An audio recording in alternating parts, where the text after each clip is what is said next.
శ్రీ గురుభ్యో నమః. అందరికీ నమస్కారం. ఈరోజు ఓంకార కార్యక్రమంలో పూజ్య శ్రీ దేవిశ్రీ గురూజీ గారు అందించిన విశేషాలను తెలుసుకుందాం. ఇక ఈరోజు జపించాల్సిన మంత్రం ఓం దుర్గాయ నమః అనే నామాన్ని భక్తిపూర్వకంగా జపించాలి. బుధుడు మరియు శుక్ర నక్షత్రాల కలయిక వల్ల విష్ణువు మరియు దుర్గాదేవి యొక్క శక్తి ప్రకృతిలో అధికంగా ఉంటుంది. జాతకంలో శుక్రదోషం, కలత్రదోషం లేదా స్త్రీ శాపాలు ఉంటే తొలగిపోతాయి. కష్టపడిన ప్రశాంతత లభించని వారు ఈ నామాన్ని జపించడం వల్ల మానసిక ప్రశాంతతను పొందుతారు. పుబ్బ నక్షత్రానికి శుక్రుడు అధిపతి. శుక్రదశలో జన్మించిన పిల్లలు ఉన్న ఇల్లు అదృష్టవంతమైనదిగా పరిగణించబడుతుంది. ఓం దుం దుర్గాయే నమః. ఓం దుం దుర్గాయై నమః. ఓం దుం దుర్గాయై నమః. ఇక ఈరోజు మంచి మాట. కృతజ్ఞతగా జీవించడం మిమ్మల్ని ఆరోగ్యంగా ఉంచుతుంది. ఇతరులపై అనుమానాలు వదిలేసి నమ్మకంతో బ్రతకడం వల్ల జీవితం సంతోషంగా ఉంటుంది. అహంకారాన్ని పక్కన పెట్టి దైవాన్ని సంపూర్ణంగా శరణాగతి చెందితే మీరు మరింత సంతోషంగా జీవించగలరు. జీవితంలో ప్రశాంతంగా, ఆరోగ్యంగా మరియు సంతోషంగా ఉండాలంటే ఈ 3 లక్షణాలను వదులుకోవాలి. మొదటిగా అసూయ, అహంకారం, అనుమానం. ఇతరుల ప్రేమ ముందు మనం కృతజ్ఞతతో బ్రతకాలి అనేది ఒక గొప్ప అనుబంధానికి పునాది అవుతుంది. పిల్లలు కోపంలో ఏమన్నా తల్లిదండ్రులు క్షమిస్తారు. కానీ వారిని మానసికంగా బాధ పెట్టడం తగదు. మనల్ని ప్రేమించే వారిని, గౌరవించే వారిని తక్కువ చేసి చూడకూడదు. వారి మనసు బాధ పెడితే జీవితం ముందుకు సాగదు. మనల్ని భరించేవారు, మన తప్పులను క్షమించేవారు మనకంటే గొప్పవారు మరియు పవిత్ర స్థానంలో ఉన్నారని గుర్తించాలి. వారిని వేధించడం వల్ల ఎటువంటి సుఖం లభించదు. ఇక గురువుగారు ఈరోజు చిన్న కథ గురించి వివరించారు. ఒక ప్రముఖ కంపెనీ 2 MBA స్నేహితులను ఉద్యోగంలోకి తీసుకుంటుంది. కంపెనీని విస్తరించాలనే ఉద్దేశంతో యజమాని ఆ ఇద్దరిని వేర్వేరు ప్రాంతాలకు పంపి సర్వే చేయమని కోరతారు. మొదటి వ్యక్తి, ఇక్కడి ప్రజలకు మన కంపెనీ లేదా ఉత్పత్తుల గురించి అవగాహన లేదు.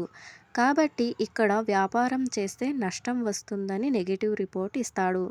రెండవ వ్యక్తి, ఇక్కడి వారికి మన ఉత్పత్తుల గురించి తెలియదు.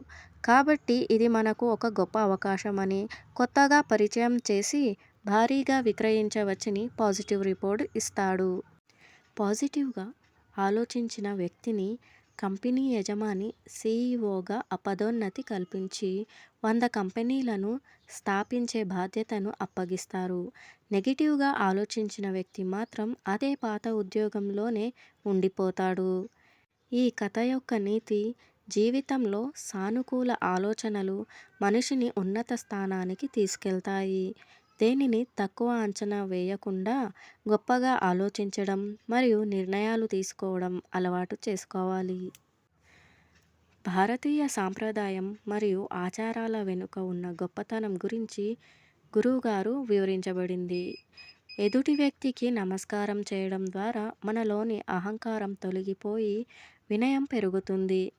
దేవాలయంలో ఇచ్చే ప్రసాదాన్ని భక్తితో స్వీకరించడం వల్ల మానసిక ప్రశాంతత లభిస్తుంది. తీర్థం తీసుకోవడం వల్ల శరీరానికి ఆరోగ్యం మరియు మనస్సుకు పవిత్రత కలుగుతాయి.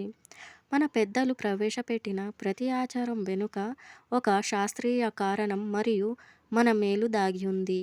మన సంస్కృతిని, సాంప్రదాయాలను గౌరవించడం మన బాధ్యత మరియు అది మన అస్తిత్వానికి నిదర్శనం. ఈరోజు వాస్తు పరిహారంలో గృహ నిర్మాణం గురించి తెలుసుకుందాం.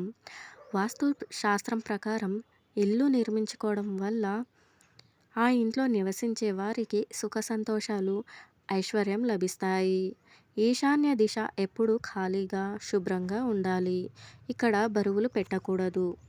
నైరుతి దిశలో బరువులు ఉండటం వల్ల యజమానికి ఆర్థిక స్థిరత్వం, గౌరవం లభిస్తాయి. ఆగ్నేయం వంటగదికి అనువైన దిశ. వాయువ్యం అతిథి గదులు లేదా నిల్వ గదులకు ఈ దిశ ఉత్తమం. ఇంటి ప్రధాన ద్వారం ఉచ్చస్థానంలో ఉండటం వల్ల సానుకూల శక్తి ఇంట్లోకి ప్రవేశిస్తుంది.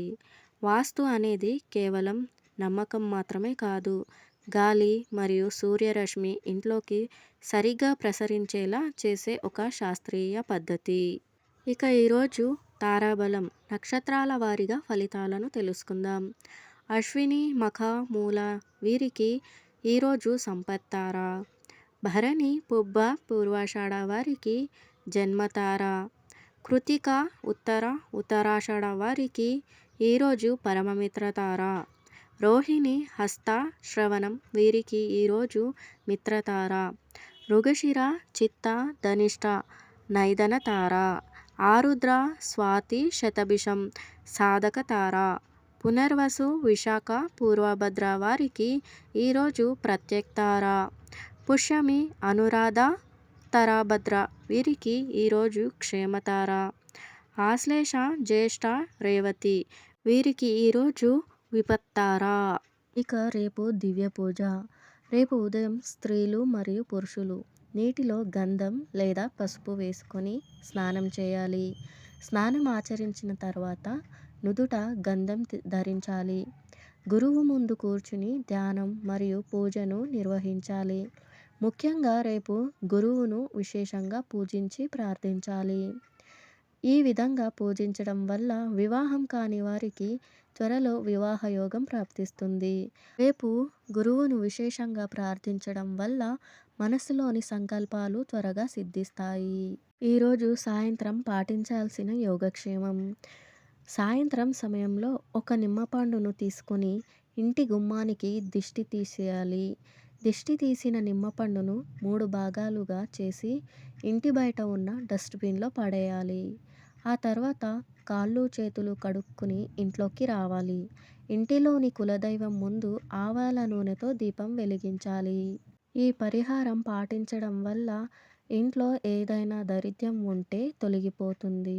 అలాగే ఇంటికి తగిలిన దృష్టి దోషాలు మరియు చెడు గ్రహాల దృష్టి నుండి విముక్తి లభిస్తుంది. ఇది ఈరోజు ఓంకార కార్యక్రమంలో పూజ్యశ్రీ దేవిశ్రీ గురూజీ గారు మనకు అందించిన ఆధ్యాత్మిక విశేషాలు. ఈ వీడియోలో మీకు ఏవైనా సందేహాలు ఉంటే నాకు కామెంట్ రూపంలో తెలియజేయండి. నేను మీకు వివరిస్తాను. ఇలాంటి మరిన్ని ఆధ్యాత్మిక విషయాల కోసం నా ఛానల్ను సబ్స్క్రైబ్ చేసుకోవాల్సిందిగా కోరుకుంటున్నాను. అలాగే ఏవైనా తప్పులు ఉంటే క్షమించండి. ధన్యవాదాలు. సర్వే జన సుఖినో భవంతు. అందరూ బాగుండాలి. స్వస్తి.